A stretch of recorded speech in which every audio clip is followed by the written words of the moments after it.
dommage que parce qu'un adversaire politique pense différemment de vous, vous cherchez forcément à le mettre en prison ou à le tenir hors de son pays.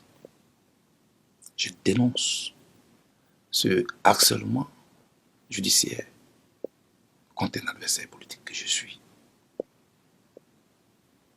Voyez-vous, les jours où père je suis poursuivi pour crime contre prisonniers de guerre, et maintenant, les jours impair, je suis poursuivi pour viol, homicide.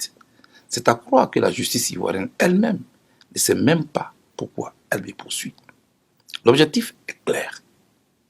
Écarter Charles Blé Goudé et l'empêcher de participer au débat politique de son pays.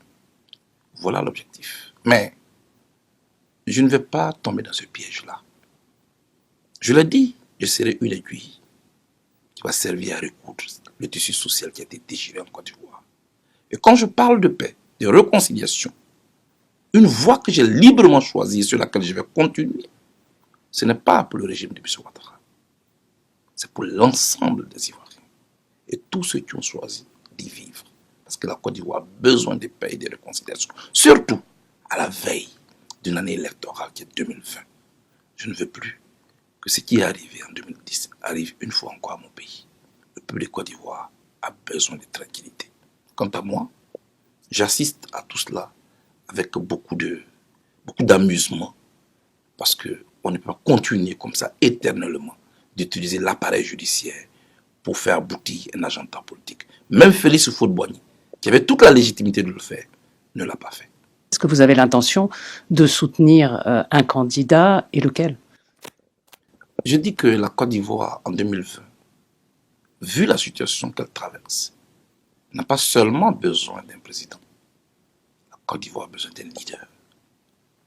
Un homme qui peut rassembler les Ivoiriens de nouveau, qui peut rassurer les Ivoiriens, les amener à oublier les stigmates de la guerre, et non quelqu'un qui rappelle à tout moment les plaies à peine cicatrisées. Pour cela, je prendrai mon temps, mais pour écouter tous ceux qui estiment qu'ils ont la capacité de sortir notre pays de l'ornière. Je vais écouter tout le monde, tous les candidats. Personne n'a pour le moment mon soutien. Et je prends tout mon temps pour écouter tout le monde. Et au moment venu, mon parti et moi, nous aurons l'occasion de nous prononcer. Notre pays a besoin de règles impartiales, d'une commission électorale véritablement indépendante, qui puisse faire en sorte d'éviter à notre pays des contestations électorales, afin que on redonne aux Ivoiriens leur choix dans les urnes. Il faut éviter d'envahir la commission électorale. Il faut la libérer totalement de l'emprise de tous les partis politiques. Pour moi, il faut faire en sorte qu'il n'y ait pas de querelle autour de la commission électorale. Je voudrais ici interpeller le président de la République, Alassane Ouattara. Il était dans l'opposition hier. Il a voulu une commission électorale indépendante. Je suis déçu qu'au moment où il est au pouvoir, il veuille forcément s'accaparer la commission électorale avec des amis à qui on donne des titres de société civile, à qui on donne des titres de représentants de telle ou telle organisation. Non. Il faut redonner au peuple de Côte d'Ivoire son pouvoir de mettre en mission qui veut, sans tricherie. Ce serait bien et ce serait rendre service à la Côte d'Ivoire. Et ce serait tout à l'honneur de M. Ouattara.